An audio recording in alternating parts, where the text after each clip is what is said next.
Patay ang isang lalaki sa Cebu na masaksak ng ex ng kanyang kalibin. Ang suspect may matagal na palang tinatagong galit sa biktima.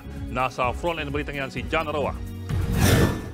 Bumulagta ang 26 anyos na lalaking ito matapos pagsasaksakin sa barangay Poblasyon sa Toledo City, Cebu noong linggo. Ang biktima kinilalang si Jenard Barreta. Sinugod siya sa ospital pero namatay rin. Na-recover sa crime scene ang duguang kutsilyong ginamit. Naaresto ang suspect na si Jonry Anotado.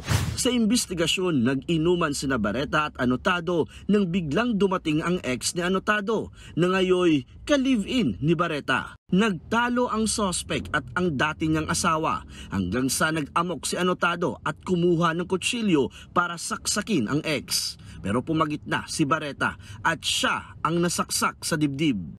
Inamin naman ng suspect ang krimen pero giit niya nadala lang siya ng galit. Nakakulong na ang suspect at maharap sa kasong homicide. Nagbabalita mula sa Frontline, John Arua, News 5. Mga kapatid, Ed Lingaw po, maging maalam at may pakialam sa mga napapanahong balita sa ating bansa.